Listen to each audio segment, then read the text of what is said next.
merancang, bisakah kita menerima pensiun yang diberikan 70 juta itu apa namanya, Bu Neni? Kalau pensiun, tunjangan hari tua. Bisa enggak tunjangan hari tua dapatnya 500 juta sampai dengan 1 miliar. Kemudian saya teringat dengan firman Tuhan, innama amruhu idza aroda say'an ayyakula lahu kun fayakun. Allah sudah berfirman kun fayakun, kalau itu jadi maka jadilah. Kemudian kawan saya, iya Pak Judan, saya pasrah aja kun fayakun, kalau saatnya dapat 1 miliar, dapat 1 miliar. Enggak juga begitu.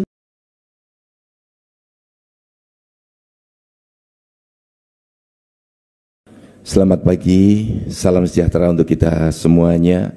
Om Swastiastu, Namo Buddhaya, salam, salam sehat, salam bahagia, salam kebajikan.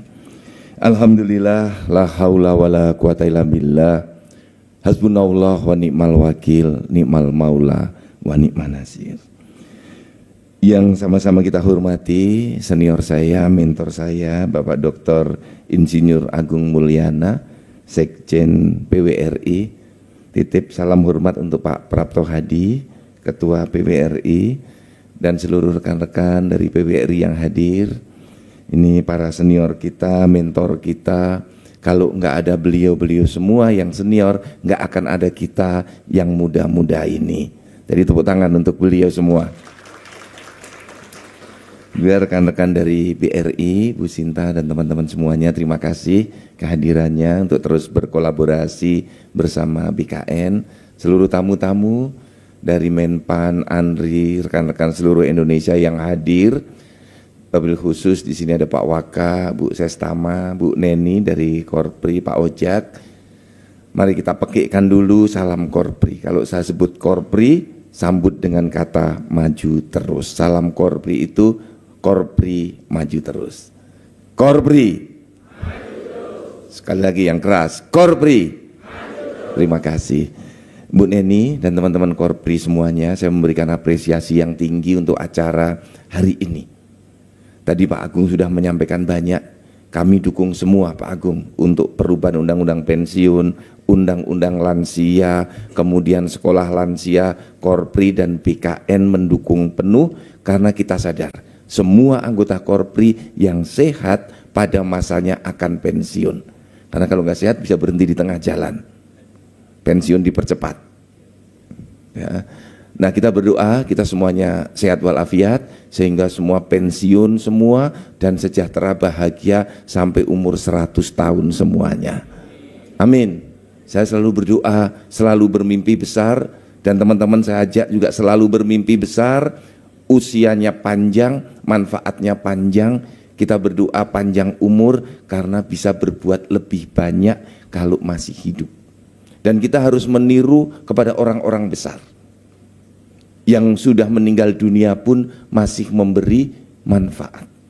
Contoh makam Bung Karno di Blitar menjadi tempat pariwisata, menghidupi orang banyak. Itu meninggal dunia tapi umurnya panjang. Para wali, Sunan Gresik, Sunan Ampel, Sunan Bonang, Sunan Derajat, ya Sunan Gunung Jati, walaupun beliau sudah wafat masih memberi manfaat. Itu panjang umur juga. Nah, kita berdoa seperti itu. Secara fisik kita usianya panjang, secara rohani juga memberikan manfaat yang panjang. Jadi rekan-rekan semuanya, hari ini acara yang sangat bagus karena kita harus merancang bukan hanya saat pensiun, saat aktif pun sejahtera dan bahagia, saat pensiun juga bertambah sejahtera dan bahagia. Yang disampaikan Pak Agung benar. Jadi Bu Neni kita rancang, kita lanjutkan kajian sistem pensiun. Nanti sambil kita sampaikan kepada semua pimpinan kita, Bapak Presiden dan DPR, perubahan undang-undang pensiun. Dan kita dukung yang disampaikan Pak Agung tadi, undang-undang lansia. Karena semua masyarakat senior perlu dihormati. Ada affirmative policy yang melahirkan affirmative action. Yang namanya afirmatif adalah tindakan khusus sementara. Jadi policy-nya juga bersifat khusus dan sementara. Khususnya untuk siapa? Para lansia. Sementaranya kapan? Saat melakukan layanan-layanan tertentu. Misalnya layanan kesehatan, layanan keuangan saat di bank misalnya. Berbagai negara sudah menerapkan affirmative policy yang melahirkan affirmative action. Jadi ada tindakan khusus sementara. Kalau orang mengatakan, Pak, apa itu enggak diskriminatif? Ya, diskriminatif but constructive policy. Orang menganggapnya diskriminatif, tapi itu konstruktif. Itulah yang disebut dengan teori afirmatif. Ini penting, rekan-rekan semuanya. Mengapa saya memberikan apresiasi kegiatan-kegiatan seperti ini? Karena kita harus merubah. Banyak hal yang harus kita persiapkan. Karena saya percaya, rekan-rekan, diam itu nyaman. Tapi diam tidak akan pernah menghasilkan perubahan. Dan saya juga yakin betul bahwa apa yang kita lakukan kalau kita menyerah itu mudah. Tapi dunia tidak pernah dihasilkan perubahan-perubahannya oleh orang-orang yang mudah menyerah. Jadi kita tidak boleh diam dan kita juga tidak boleh mudah menyerah. Baik kawan-kawan di BKN, kawan-kawan di Korpri, ayo kita terus bergerak. Terus nyalakan api semangat teman-teman semua. Walaupun kecil terus nyalakan. Saya tahu kadang-kadang teman-teman sudah lelah melangkah. Tapi teruslah melangkah. Karena diam tidak menghasilkan perubahan. Lakukan langkah-langkah kecil, lakukan perubahan-perubahan yang terus menerus, dan kuncinya adalah kita tidak boleh diam. Diam itu enak, diam itu nyaman, tapi perubahan tidak pernah dihasilkan oleh orang-orang yang berdiam. Kita melangkah, kita bergerak terus, bukan kita yakin bahwa kita akan berhasil atau kita akan sukses, belum tentu. Tapi yang kita yakin adalah kalau diam, perubahan tidak akan terjadi. Bergerak pun belum tentu terjadi perubahan itu, apalagi diam. Jadi rekan-rekan semua, sekecil apapun, mari kita di Korpri terus berupaya. Di BKN terus berupaya. Semangat kita kalau Korpri itu sebagai orang tuanya ASN. BKN sebagai bapaknya ASN. Maka kita harus bergerak terus untuk membuat ASN kita saat mulai masuk bekerja itu sudah merasakan kebahagiaan. Terus menjadi lebih sejahtera sampai pensiun itu merasakan alhamdulillah saya akan pensiun sudah akan cukup dan sejahtera. Tapi ini mimpi besar. Saya selalu bermimpi besar Pak Agung ketika masuk jadi ketua umum Korpri 10 tahun yang lalu merancang bisakah kita menerima pensiun yang diberikan 70 juta itu apa namanya Bu Neni? Kalau pensiun tunjangan hari tua. Bisa enggak tunjangan hari tua dapatnya 500 juta sampai dengan 1 miliar. Kemudian saya teringat dengan firman Tuhan, innama amruhu idza arada say'an ayyakulalahu kun fayakun. Allah sudah berfirman kun fayakun, kalau itu jadi maka jadilah. Kemudian kawan saya, ya Pak Judan, saya pasrah aja kun fayakun, kalau saatnya dapat 1 miliar, dapat 1 miliar. Enggak juga begitu, saya bilang. Harus ada ikhtiarnya. Saya nambah Bapak dan Ibu, agar saat besok saya umur 60 tahun saya mengambil pensiun, atau umur 70 tahun sesuai guru besar saya ngambil pensiun, dapatnya 500 juta atau 1 miliar. Saya nambah iurnya. Jadi biar jadi kun fayakun, saya nambah iurnya. Yang selama ini kalau dipotong antara berapa? 8% ya. Untuk THT dan pensiun dan hari tua sekitar 8%, saya tambah menjadi 25% dari semua penghasilan saya. Saya investasikan. Saya nambah iurnya. Karena saya ingin dapat banyak. Maka itu yang saya lakukan dengan kata tidak mudah menyerah. Kalau menyerah nggak akan ada perubahan. Kalau saya diam nggak akan ada perubahan. Belum tentu juga berhasil. Tapi perubahan akan ada. Saya jamin besok THT saya lebih besar dari Pak Herman. Pensiunnya hampir sama, tapi beliau karena standar 8%, saya 25%. Wajar kan? Ada selisih 17%, nanti pendapatannya juga akan berbeda. Nah, apalagi yang harus kita investasikan? Rekan-rekan, saya berinvestasi besar di 2 titik. Satu di pendidikan dan yang kedua di kesehatan. Ini investasi penting. Di luar investasi finansial, saya sejak 20 tahun yang lalu mengembangkan bisnis bonsai. Jadi saya memberi contoh ke rekan-rekan saya membina ribuan petani bonsai. Jadi teman-teman, kalau saya sedang merancang nih, gift itu kalau ngasih parcel bukan makanan, ngasihnya pohon bonsai. Nah kalau mau beli ke tempat saya. Ada nggak di Google? Buka Google coba. Buka Google, ditayangkan di sini nggak? Saya sekedar memberi contoh untuk memotivasi teman-teman bahwa yang saya lakukan itu bukan storytelling, tapi true story. Itu, ya. Coba ditayangkan, diklik di Google klinik bonsai. Nah, sejak 20 tahun yang lalu, dulu saya bisnisnya adenium, tapi rugi. Kalau hujan banyak yang mati. Jadi beda dengan pohon bonsai, itu suka air, adenium itu nggak terlalu suka air.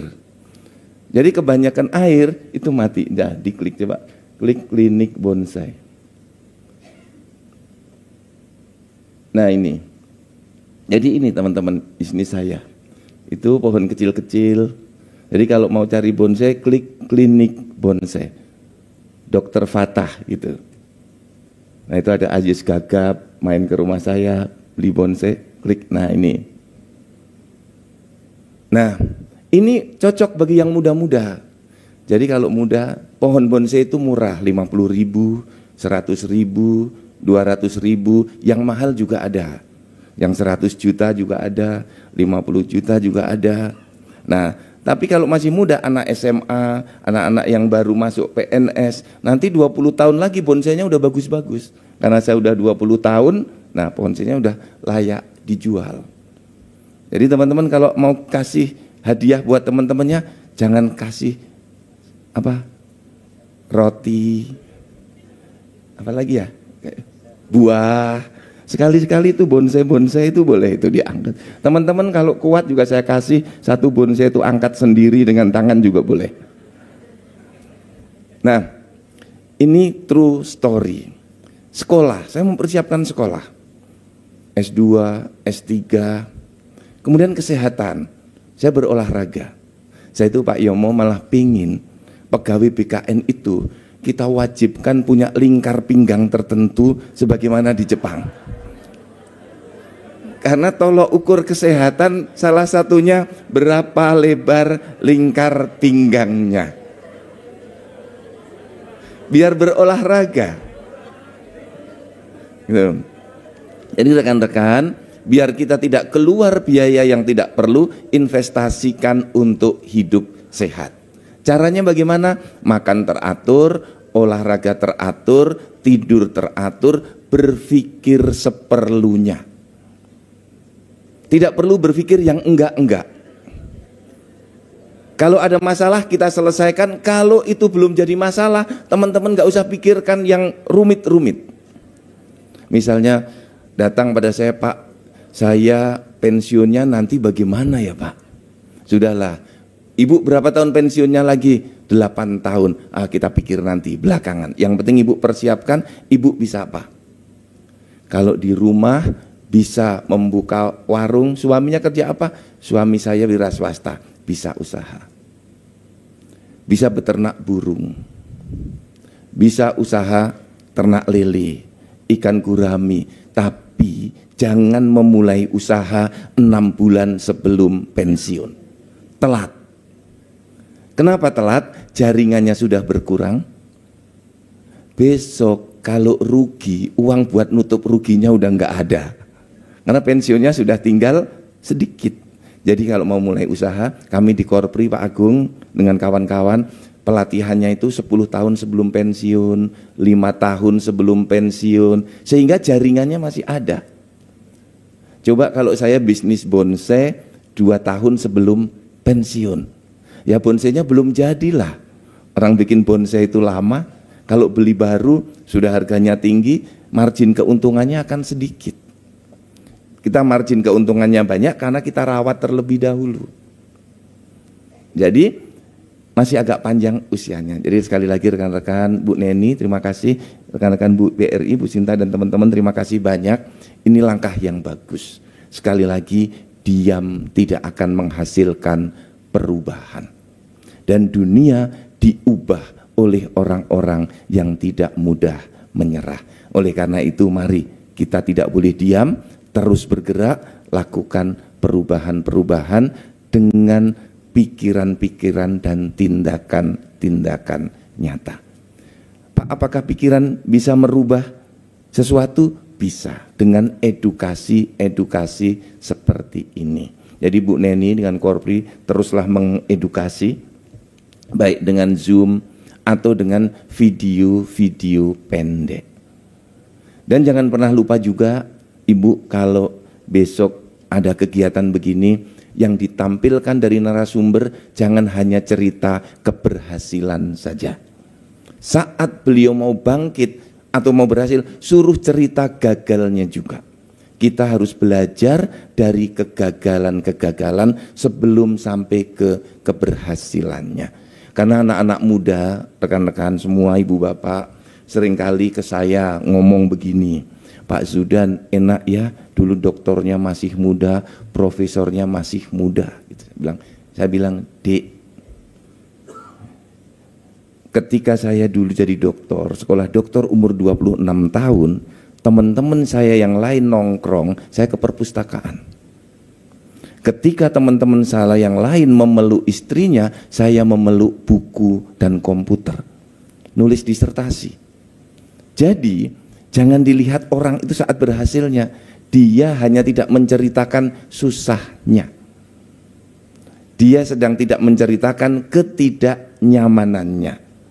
Jadi kalau mau berhasil harus mampu merasakan tidak nyaman.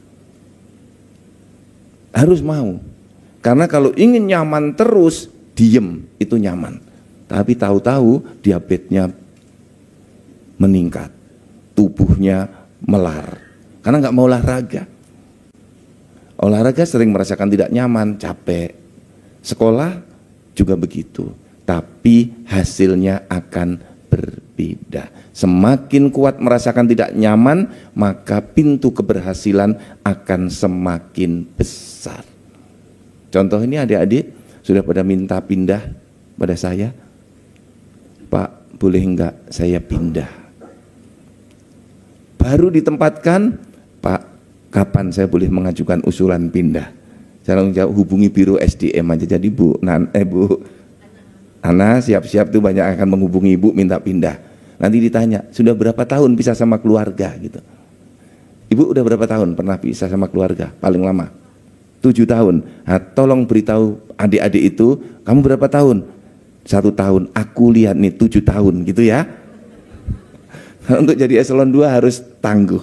Itu rekan-rekan semuanya, saya apresiasi banyak acara ini. Dan untuk rekan-rekan yang ikut di ruang daring, mari kita sama-sama ikuti acara ini karena akan banyak sekali manfaatnya untuk membangun financial freedom.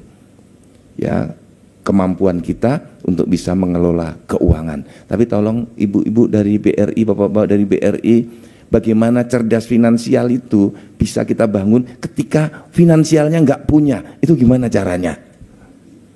Kalau Pak Tung Desem Waringin itu bilang beternak uang, syaratnya punya uang dulu. Nah ini agak susah ini. Kita ini belum punya uang, gimana caranya biar finansial kita cerdas? Nah ini rekan-rekan tips dan triknya ada di kawan-kawan dari BRI. Sekali lagi terima kasih rekan-rekan semuanya, mohon maaf lahir batin, sukses selalu, semoga Allah merahmati kita, menyelamatkan kita semua dunia dan akhirat. Terima kasih, wassalamualaikum warahmatullahi wabarakatuh.